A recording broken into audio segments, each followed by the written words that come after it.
Hello everyone, welcome back to my YouTube channel research home science by Varshika. आज हम लोग बात करने वाले हैं नेट एग्ज़ाम से रिलेटेड कुछ टेक्सटाइल के एमसीक्यू के बारे में। जो ये वीडियो है, आज ये समझिएगा कि जो आपका आने वाला जो नेट जेआरएफ का एग्ज़ाम है उसके लिए बहुत इंपॉर्टेंट होने वाला है। हम लोग यहाँ पे 5 क्वेश्चन एक्सप्लेनेशन के साथ यहाँ पे सॉल्व करेंगे, तो अंत तक आप लोग बने रहिएगा। काफ़ी आपको नया कुछ सीखने को मिलेगा। तो देखिएगा, यहाँ पे पहला प्रश्न है, एवरेट रोजर्स के डिफ्यूज़न ऑफ इनोवेशन मॉडल के अनुसार एडॉप्टर्स के संवर्गों का क्रम पहचानें। आपको याद होगा एवरेट रोजर्स का हम लोगों ने नवाचार करके आप लोगों ने एक टॉपिक जरूर पढ़ा होगा, नवाचार का अंगीकरण। नवाचार का अंगीकरण का ये अर्थ है कि जैसे कोई भी चीज़ मार्केट में आ रही है, ठीक है, कोई भी चीज़ मार्केट में आई तो उसको कोई भी व्यक्ति कितनी जल्दी अपना लेता है। ध्यान दीजिएगा, ये तो टेक्सटाइल में हम लोग बात कर रहे हैं, लेकिन ये जो थ्योरी है आपके टेक्सटाइल में भी काम आएगी, आपके प्रसार शिक्षा में भी काम आती है। तो वहाँ पर भी आपको ये पढ़ना पड़ता है और टेक्सटाइल में भी। तो ये टेक्सटाइल में हमने इसको ऐड किया इसलिए ताकि आप लोग इसको समझ सके। काफ़ी इंपॉर्टेंट ये टॉपिक है। तो जो ये प्रश्न है तो इसके अनुसार यहाँ पे 5 स्टेजेस दिए गए हैं, ठीक है। ये जो संवर्ग पूछा जा रहा है इसे ही हमें क्रम में अरेंज करना है। यहाँ पे 5 नाम दिए गए हैं, देखिएगा। Late majority, laggards, innovators, early adopters, early majority. अब एक एक शब्द का पहले अर्थ समझ लीजिए तो आप इसको आसानी से सॉल्व कर सकते हैं। लेट शब्द, देखिए ये सब इंग्लिश के शब्द यहाँ हिंदी में लिखे हुए हैं। लेट का मतलब होता है देर से। मेजॉरिटी का मतलब होता है कि कोई भी तथ्य है या कोई भी चीज़ है जिसको ज़्यादा से ज़्यादा लोग एक्सेप्ट कर रहे हैं, ठीक है। मेजॉरिटी का मतलब होता है ज़्यादा। फिर उसके बाद है लेगार्ड्स। लेगार्ड्स शब्द आपने बहुत बार सुना होगा एमसीक्यू क्वेश्चन सॉल्व करते हुए। फिर होता है इनोवेटर्स। इन्वेंशन शब्द सुना होगा आपने। इन्वेंशन मतलब कोई भी व्यक्ति जो किसी चीज़ का निर्माता होता है। तो यही पूछा जा रहा है यहाँ पे इनोवेटर्स, कि कोई भी ऐसा व्यक्ति जो नए चीज़ों का निर्माता हो। फिर है अर्ली एडॉप्टर्स। अर्ली का अर्थ होता है जल्दी, और एडॉप्टर्स शब्द एडॉप्ट से बना हुआ है जिसका अर्थ होता है ग्रहण करना। और फिर यहाँ पे अर्ली, अर्ली का अर्थ फिर वही है जल्दी। मेजॉरिटी का मतलब यही होता है बहुसंख्यक। चलिए अब इसका थोड़ा सा अर्थ देखिएगा कि यहाँ पे एवरेट रोजर्स की जो ये थ्योरी है या प्रिंसिपल है, इनके अनुसार कोई भी तथ्य है, कोई भी फैशन है, कोई भी यंत्र है, अगर मार्केट में आता है तो उसे एक्सेप्ट करने वालों का ये क्रम होता है। लेकिन यहाँ पे ये सही क्रम नहीं दिया है, हमें इसे ही अरेंज करना है। तो पहला है late majority, laggards, innovators, early adopters, early majority. आपके सामने ये कोड दिया हुआ है, थोड़ा सा आप अपने से खुद से सॉल्व करने की कोशिश कीजिए, तो फिर इसका और आंसर आपको ज़रूर बता देंगे।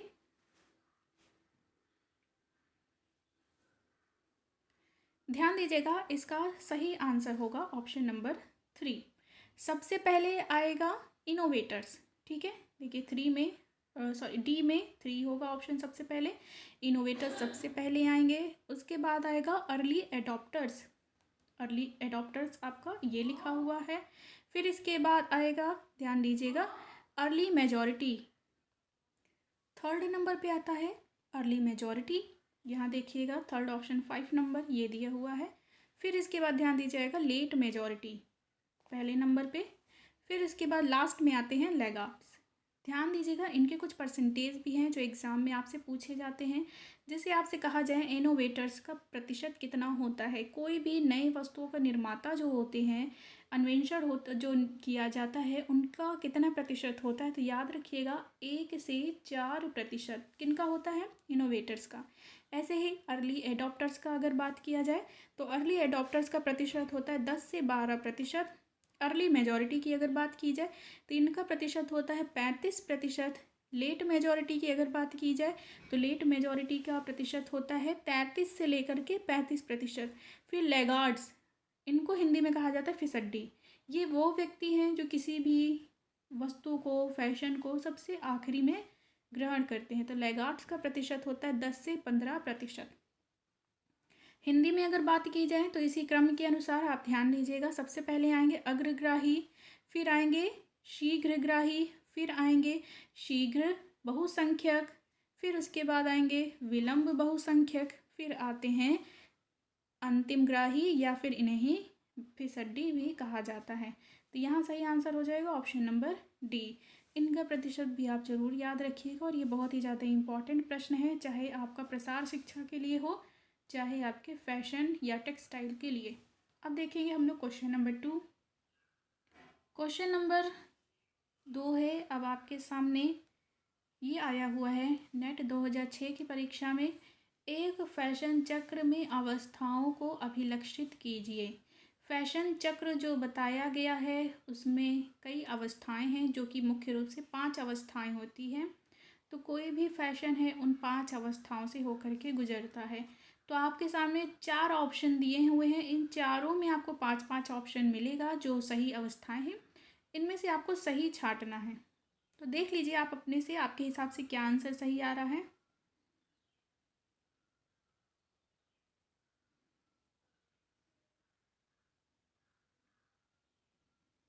तो चलिए देखते हैं, यहाँ पर शब्द कुछ लिखे हैं।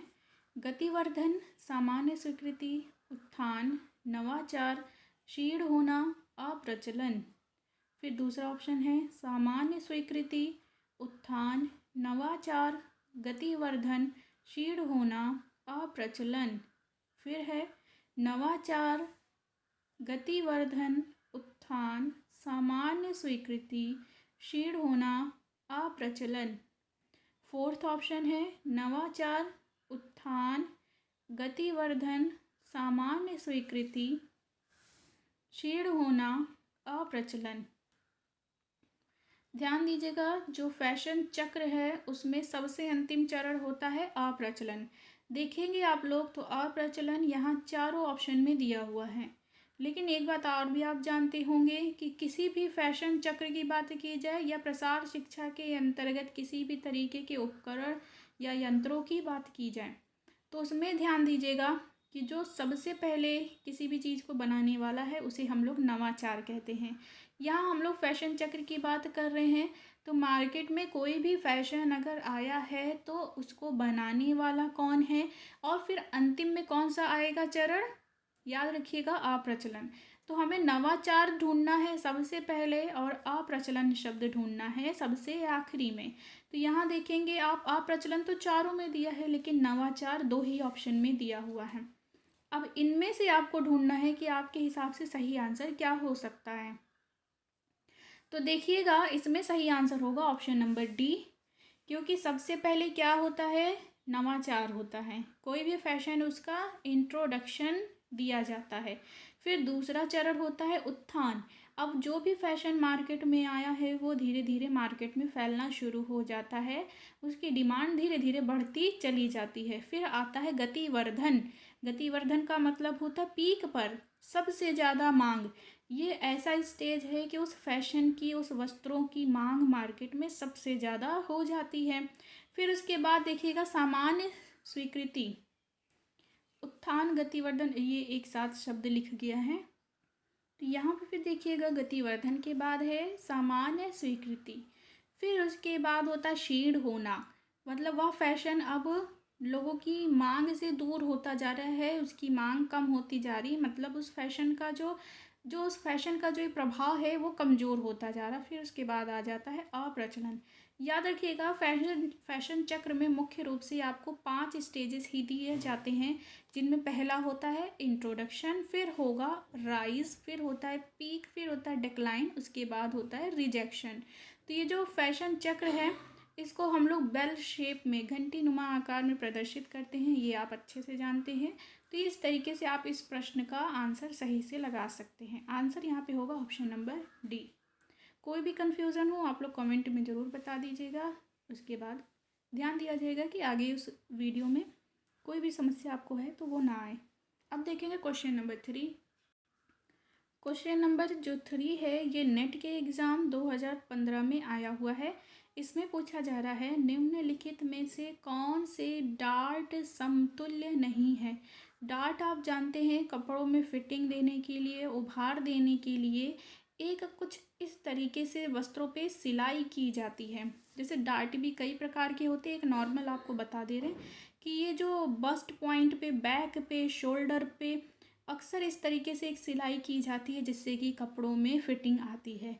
तो डार्ट का काम क्या है? कपड़ों पे फिटिंग लाना। यहाँ पे पूछ रहा है कि निम्नलिखित में से कौन से डार्ट समतुल्य नहीं है। इनमें से जो ऑप्शन है, इनमें से ऐसा कौन सा ऑप्शन है कि जो हमारे कपड़ों में डार्ट के जैसा काम नहीं करेगा, अर्थात हमारे कपड़ों में फिटिंग नहीं देगा। ऑप्शन है नियंत्रण सीवन, फिर है रफल्स, फिर है फ्रिल या झालर, फिर उसके बाद है चुन्नट। देखिएगा, नियंत्रण सीवन, सीवन का मतलब होता है सिलाई, ठीक है। अगर हम कपड़ों पे कंट्रोल्ड सिलाई करेंगे, अच्छे से सिलाई करेंगे, मतलब सीवन जो होगी वो नियंत्रित होगी, तो कपड़ों पे तो फिटिंग दिखेगी ही। दूसरा दिया है रफल्स। रफल्स ये एक प्रकार से गले का या नेक का प्रकार है जो कि कपड़ों में टॉप में बनाया जाता है। रफल्स में क्या होता है कि जो गले के पास है, कपड़े इस तरीके से चुन्नट जैसे दिखाई देते हैं, तो ये गले के पास बनता है रफल्स, एक तरीके का कॉलर का प्रकार है, ठीक है। फिर होता है फ्रिल। फ्रिल मतलब होता है झालर। जैसे आप देखते होंगे कि कई बार नेक के ऊपर नेट की जाली की बनी हुई, लेसेस की बनी हुई झालर लगी होती हैं। फिर उसके बाद आता है चुन्नट। चुन्नट अक्सर आप देखते होंगे स्कर्ट में प्लीट्स जो बनती हैं, स्कर्ट पे बनती है। ये भी कई तरीके की होती है, बॉक्स प्लीट्स होती है, इन्वर्टेड होती है, बैक होती है, नाइफ होती है, इन तरीके से कई इसके भी प्रकार होते हैं। तो आपको क्या लग रहा है कि इनमें से ऐसा क्या है जिससे कि हमें कपड़े में फिटिंग नहीं आएगी? तो आंसर यहाँ पे होगा ऑप्शन नंबर बी, ठीक है। ध्यान दीजिएगा, यहाँ पे होगा ऑप्शन नंबर बी, क्योंकि इसमें सही आंसर है कि जिससे हमें फिटिंग नहीं आएगी वो होगा रफल्स और फ्रिल। रफल क्या है? ये एक प्रकार से कॉलर का प्रकार है, और ये कॉलर की वजह से कोई भी कपड़े में फिटिंग आए ये ऐसा ज़रूरी नहीं है। फिर दूसरा है फ्रिल। फ्रिल तो खुद ही ऐसा संरचना है कि जो कपड़ों में अलग से जोड़ा जाता है, लेकिन अगर हम कंट्रोल्ड सिलाई करेंगे, कपड़ों में अच्छे से सिलाई करेंगे, कपड़ों में चुन्नट डालेंगे, तो इन सब वजह से क्या होता है, कपड़ों में उभार दिखता है, कसाव भी दिखता है, और कपड़ा जो है वो अच्छा दिखता है, फिटिंग वाला दिखता है। तो यहाँ पे जो डार्ट के समतुल्य नहीं है वो है रफल्स और फ्रिल, मतलब ऑप्शन नंबर 2 एंड 3, यहाँ पे ऑप्शन होगा ऑप्शन नंबर बी। अब देखेंगे क्वेश्चन नंबर 4। आपके सामने अब जो ये क्वेश्चन नंबर 4 है वो आया हुआ है पीजीटी परीक्षा 2019 में। इसमें पूछा गया था रिपर एक डैश है। रिपर क्या है? एक सिलाई उपकरण है, काटने का उपकरण है, मापन उपकरण है, नत्थी करने का उपकरण है। तो देखिए, आप लोग ये ध्यान दीजिएगा कि जो रिपर है ना, वो एक सिलाई उपकरण के अंतर्गत आता है। जब हम लोग, जो सिलाई मशीन है उसमें एक छोटा सा बॉक्स होता है, तो उसमें पूछा जाता है कि बॉक्स में हम क्या रख सकते हैं और क्या नहीं रख सकते हैं, तो उनमें रखने वाली वस्तुओं में एक रिपर भी होता है। रिपर ध्यान दीजिएगा, पीछे प्लास्टिक की लगी उसमें एक हैंडल होती है इस तरीके से, और फिर आगे में ये ऐसे इस तरीके से संरचना बनी रहती है। तो ये जो आगे ये नोक वाली संरचना आपको दिख रही है, इसी ही क्या करते हैं, जो कपड़ों पे ऐसे स्टिच होती है ना धागों का, जो ये टाँका होता है, इसकी मदद से हम इन टाँकों को उखाड़ने का काम करते हैं। जब भी हमें सिलाई करनी होती है, तो कई बार सिलाई तो करनी होती है, कई बार हमें सिलाई उधेड़नी भी पड़ती है, खोलनी भी पड़ती है, तो हम सिलाई के जो टाँके हैं उनको तोड़ने के लिए रिपर का यूज़ करते हैं। आंसर यहाँ पे हो जाएगा ऑप्शन नंबर ए। अब देखिए क्वेश्चन नंबर 5। क्वेश्चन नंबर 5 और आज का अंतिम प्रश्न इसमें पूछा जा रहा है, मदुरई जो तमिलनाडु का एक क्षेत्र है में एक विशेष प्रकार की बांधनी को क्या कहते हैं? बांधनी तो आप लोग जानते हैं, मुख्य रूप से राजस्थान की फेमस है बंधेज या बांधनी, गुजरात में भी ये प्रसिद्ध है। लेकिन जो ये मदुरई या तमिलनाडु में बनाई जाने वाली जो बांधनी, उसे हम क्या कहते हैं? क्या इसे हम घर चोला कहते हैं, लहरिया कहते हैं, चुनरी कहते हैं, या फिर सुनगड़ी? तो ध्यान दीजिएगा, आंसर होगा यहाँ पे ऑप्शन नंबर डी। जो मदुरई तमिलनाडु में बनने वाली बांधनी है उसे हम लोग सुनगड़ी कहते हैं, और याद रखिएगा ये मुख्य रूप से कॉटन फैब्रिक पे ही बनाई जाती है, ठीक है। कॉटन फैब्रिक में ही ये बनाई जाती है, और इसमें रंगाई के लिए प्राकृतिक रंगों का प्रयोग किया जाता है। घरचोला की अगर बात की जाए तो ये मुख्य रूप से गुजरात की प्रसिद्ध है। लहरिया आपकी राजस्थान की प्रसिद्ध है, और जो चुनरी है ये एक तरीके की प्रिंट है, इसे हम बंधेज प्रिंट भी कह सकते हैं। तो ये भी प्रश्न आपके लिए इम्पोर्टेंट है, ये भी कॉटन और सिल्क के फैब्रिक पे जरी वर्क के द्वारा बनाया जाता है, जो कि गुजरात का प्रसिद्ध एक साड़ी का ही प्रकार है। और सुनगडी कहाँ प्रसिद्ध है? तो मदुरई तमिलनाडु में है, और इस बांधनी को तमिलनाडु में सुनगडी कहते हैं, और ये मुख्य रूप से कॉटन फैब्रिक पे ही बनाई जाती है। तो यहीं तक था आज का वीडियो। 5 प्रश्न जो आपके नेट के एग्ज़ाम के लिए इम्पॉर्टेंट है। इसी क्रम में आगे भी कई वीडियो आते रहेंगे जो कि नेट के एग्ज़ाम के लिए आपके लिए इम्पॉर्टेंट प्रश्न होंगे। तो अगर वीडियो अच्छा लगा हो तो लाइक शेयर सब्सक्राइब करिएगा, कमेंट में बताइएगा भी कि आगे आप कौन सा और टॉपिक पढ़ना चाहते हैं। आज के लिए इतना ही। अपना ख्याल रखिएगा। धन्यवाद।